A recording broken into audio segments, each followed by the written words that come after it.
Shalom, hari ini kita akan merenungkan kitab Mazmur pasal 64, teksnya ayat 1-11, dan sudah dibagi 3 paragraf. Paragraf yang pertama, ayat 1-3. Daud memohon kepada Allah akan sembunyikannya terhadap persepakatan dan kerusuhan orang jahat. Paragraf yang kedua, ayat 4-7. Mereka yang jahat menajamkan lidahnya, berpegang teguh pada maksud yang jahat, melancang kecurangan-kecurangan. Paragraf yang ketiga, ayat 8-11. Allah akan menembak mereka dengan panah, membuat mereka tergelincir. Maka semua orang takut dan memberitakan perbuatan Allah dan mengakui pekerjaannya. Kesimpulannya, Daud memohon sembunyikan kepada Tuhan dari musuh yang dahsyat.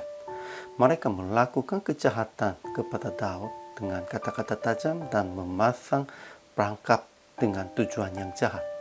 Daud bermazmur bahwa Allah menembak mereka dengan panah, dan ia membuat mereka tergelincir karena lidah mereka. Ajaran tentang Allahnya. Pertama, Allah akan mendengar suara kita dan menjaga nyawa kita. Kedua, Allah akan menembak mereka yang jahat dengan panah, membuat mereka tergelincir. Ajaran tentang manusianya. Daud memohon kepada Allah akan sembunyikan terhadap persepakatan dan kerusuhan orang jahat pada waktu dia mengadu. Kedua, mereka yang jahat menajamkan lidahnya, mereka menembak orang yang tulus hati dari tempat yang tersembunyi dan berpegang teguh pada maksud yang jahat, melancang kecurangan-kecurangan.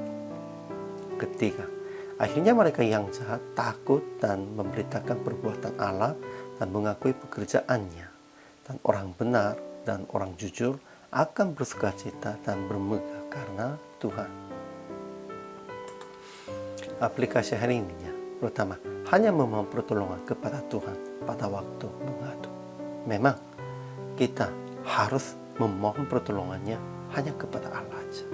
Kedua, jangan menajamkan lidah, jangan menembak orang-orang dari tempat yang tersembunyi, jangan melencang kecurangan-kecurangan. Ya, banyak orangnya kira-kira orang yang lain biasanya mereka memusuhinya dengan lidah yang tajamnya. Dan lidah yang tajam itu bukan pedang, namun lukainya seperti pedang. Lebih kalau mereka menajamkan lidahnya, mulutnya begitu yang jahat, orang-orang pasti dibunuh juga secara psikologi, atau mereka karena ini luka batinnya begitu berat, mereka kadang-kadang bunuh diri juga. Sehingga jangan menajamkan lidahnya. Ketiga, memberitakan perbuatan Tuhan, kasih setia Yesus dengan sukacita.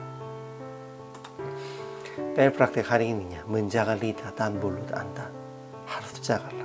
Janganlah menajamkan kepada orang lain, dan memberitakan perbuatan Tuhan dan kasih setianya besar. Hari ini juga selamat melayani. Tuhan Yesus memberkati.